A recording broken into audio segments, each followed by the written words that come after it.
first started, we had only 16 partner schools. And now we're up to 20, 25, I think is our max. But we have teachers from 80% of the schools in the district that have participated in our work. Do you know how that happened? We encourage everyone, tell your story, tell your experience, share it with a colleague.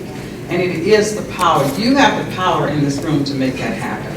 Our master schools are some of the schools that have been with us for a period of time, and they've achieved at least 75% of their staff who participated in workshops. You'll hear that as they talk about their experience. And many times we don't realize the challenges we face with our students, and Minnesota Humanities is giving us the opportunity to make those connections with students and learn about them. And strengthening relationships, that same overarching theme, and student to student, students to staff, students to our school and our school community.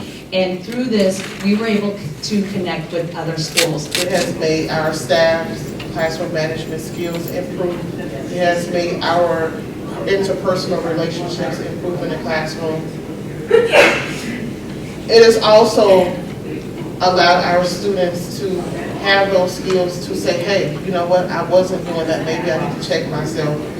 This has been the best thing that Blackburn Alternative Program has experienced in the last 4+5 years. And as you heard, a lot of it starts out sounding really simple, but it's oftentimes those small things that mean the most to kids, to our young people. So let's give our panel a huge, huge hand.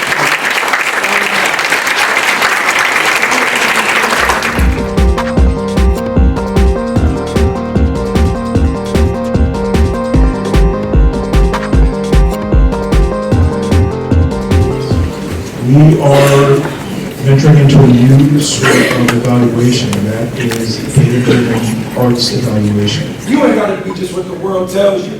Imagine if you never heard the word failure. Hey, what would you do? What would you be? What would you do going later? But you ain't got to be just what the world tells you. I tie my shoes and a Windsor tie, and I cry. I learned how to catch a football there in the front yard with him after school. I haven't gone to visit him. I put on my Levi's and my LeBrons each and every morning, whether it's snow, leaves, or raindrops. I suffer from anxiety. I am constantly worried about what's going to happen. I don't know what's going to happen because I live in this space, in this box as a child, and I am just trying to be free. And maybe my story will connect to the next person who doesn't want to worry. I learned to consider the bigger picture when dealing with my students. To focus on the good and not dwell on the negatives. To listen to the absent narratives. Not to prejudge them based on what's in my brain, but to listen to what they had to say. So from the straight A student to the junior class clown, I vowed to learn their stories.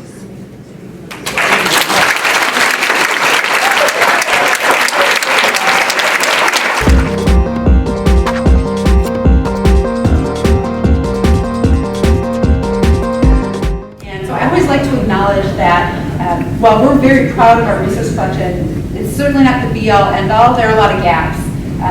You know, we might come in and hope to find something under Karen or something, another community that you're working with that you're not going to see here. On the wall, it does a great job talking about the absent narrative, which is, you know, how we all think of Columbus in a certain way, just total opposite truth. Different cultures, but if we're from a different culture, we have similarities. If we're from the same culture, we have differences. Well, we do. And so, like, we all point to the map. That's the first time I heard somebody refer to him as being the boss. And your mouth was open.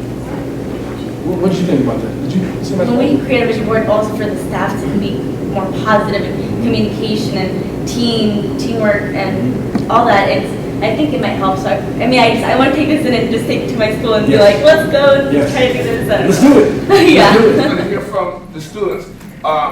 They did a final project and they're going to tell you what they learned. And if you have questions or comments like this young lady did, please feel free to. We were talking about blood.